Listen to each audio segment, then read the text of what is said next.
है कि Ohm's law की डेफिनेशन। तो देखो हम देखेंगे कि वोल्टेज, रेजिस्टेंस और करंट ये तीनों में क्या रिलेशन है। ठीक है, तो सबसे पहले मैं आपको डेफिनेशन बता देती हूँ कि देखो at a constant temperature the current flowing through the conductor is directly proportional to the applied voltage and inversely proportional to the resistance। यही डेफिनेशन मैं आपको लिख के समझा देती हूँ। ठीक है,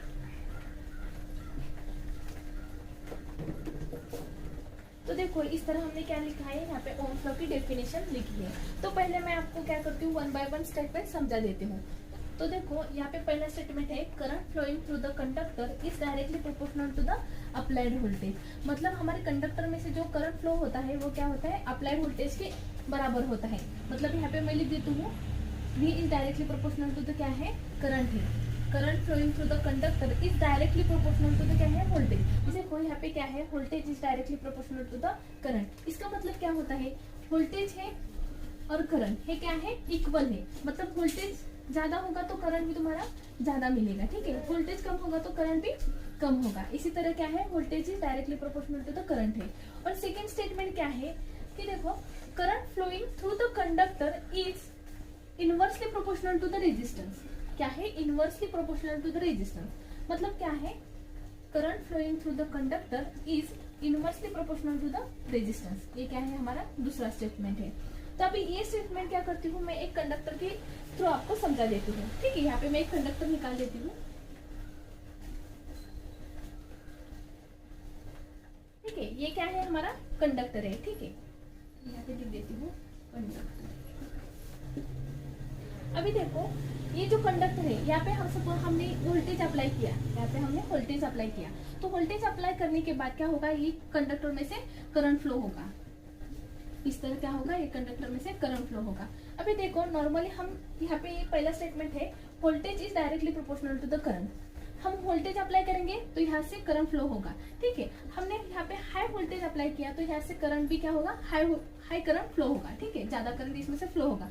अभी हमने यहाँ पे वोल्टेज कम किया तो इसमें जो हमारा फ्लो ऑफ करंट है वो भी क्या होगा, कम होगा। इसी तरह क्या है, हमारा वोल्टेज और करंट क्या है, एक दूसरे पर डिपेंड है। ठीक है, वोल्टेज बढ़ेगा करंट बढ़ेगा, वोल्टेज कम होगा तो करंट भी ऑटोमेटिक कम होगा। ठीक है, तो अभी यहाँ पे हमारा दूसरा स्टेटमेंट है current is inversely proportional to the resistance. ये क्या है, तो देखो नॉर्मली हमारे कंडक्टर में से क्या होता है, करंट फ्लो होता है। अभी रेजिस्टेंस क्या है, इनवर्सली प्रोपोर्शनल है। नॉर्मली हमें हमारे रेजिस्टेंस का पर्पस होता है opposition to flow of current. मतलब ये कंडक्टर में से जो भी करंट फ्लो होता है उसको क्या करता है, वो बैरियर करता है। मतलब क्या करता है, अपोज करता है। अपोज करने की वजह से क्या होता है, करंट इसमें से कम फ्लो होता है। तो वही मैं आपको समझा दूंगी। ठीक है, अभी देखो एक एग्जांपल लेती हूँ इसमें एक रेजिस्टेंस का, किस तरह ये होगा।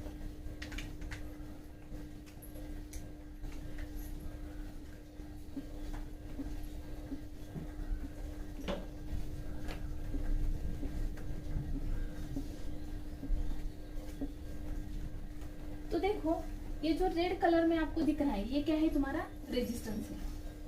देखो ये क्या है, तुम्हारा रेजिस्टेंस है। ठीक है, अभी मैंने क्या किया है, इस कंडक्टर को आप इमेजिन करो ये कंडक्टर है। ठीक है, अभी मैंने क्या किया है, इस कंडक्टर को मैंने यहाँ पे वोल्टेज अप्लाई किया है।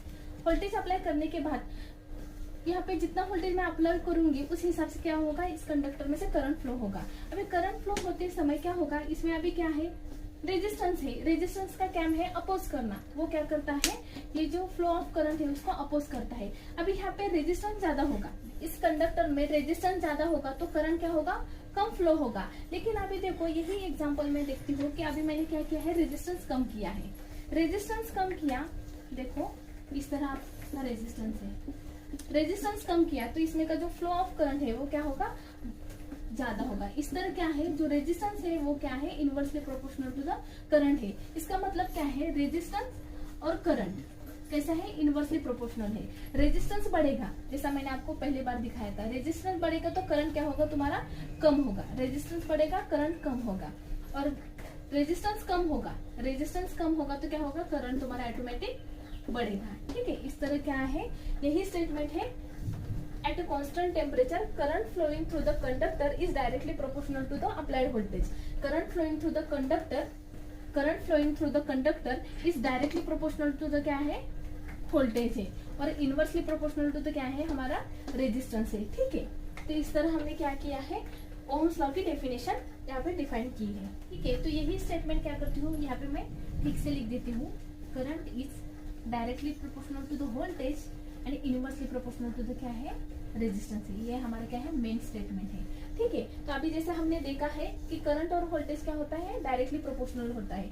वोल्टेज हमने दिया तो करंट भी बढ़ेगा, वोल्टेज हमने कम किया तो करंट भी कम होगा। लेकिन करंट की वैल्यू हमने कम किया तो रेजिस्टेंस बढ़ता है, करंट हमारा ज्यादा होगा तो उस जगह पर हमारा रेजिस्टेंस क्या होता है, कम होता है। यही हम क्या करेंगे, दो एग्जांपल के थ्रू देखेंगे कि रेजिस्टेंस की वैल्यू कम होगी तो करंट में क्या चेंज होगा, और रेजिस्टेंस की वैल्यू जब ज्यादा होगी तो करंट में क्या चेंज होगा। यही हम क्या करेंगे, एक एग्जांपल थ्रू देखेंगे। ठीक है, तो यहाँ पे हम क्या करेंगे, दो एग्जांपल देखेंगे। रेजिस्टेंस कम होगा तो करंट क्या होगा, और रेजिस्टेंस ज्यादा होगा तो करंट किस तरह आएगा। ठीक है, तो पहला मैं एक इलेक्ट्रिकल सर्किट निकाल लेती हूँ। यहाँ पे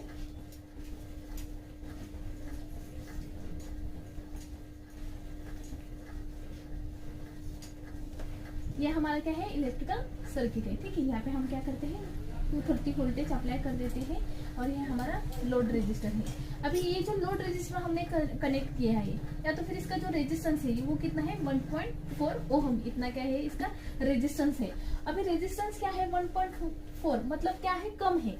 वही कम रेजिस्टेंस करंट कितना देता है वही हमें देखना है। ठीक है, तो यहाँ पे मैं लिख देती हूँ, यहाँ पे हमें क्या पता है, वोल्टेज इज इक्वल टू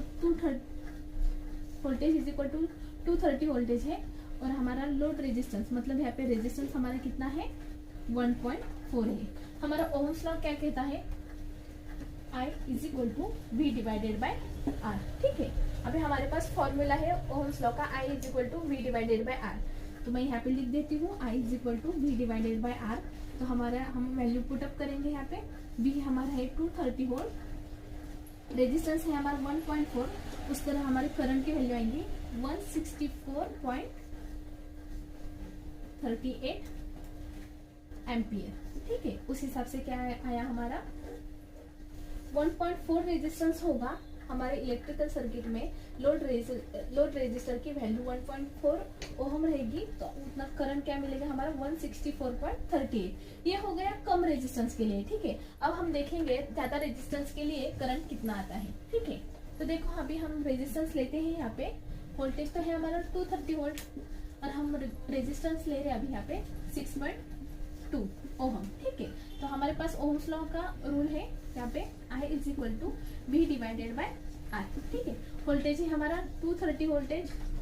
ठीक है, हाँ, रेजिस्टेंस है हमारा 6.2। ठीक है, तो उस हिसाब से हमारा करंट आएगा 37.09 एम्पियर। तो आप इस एग्जांपल थ्रू देख सकते हैं हमारा रेजिस्टेंस जो है, एक मिनट देखो यहाँ पे हमारा रेजिस्टेंस कितना है, कम है 1.4 ओहम।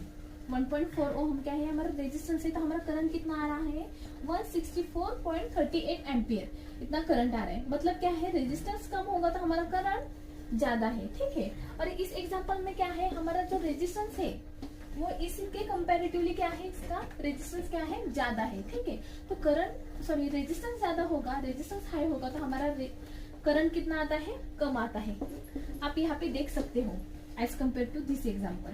ठीक है, रेजिस्टेंस कम, करंट ज्यादा, रेजिस्टेंस ज्यादा, करंट कम। तो इस तरह आज हमने क्या किया है, वोल्टेज, करंट और रेजिस्टेंस का रिलेशन क्या होता है वही देखा है।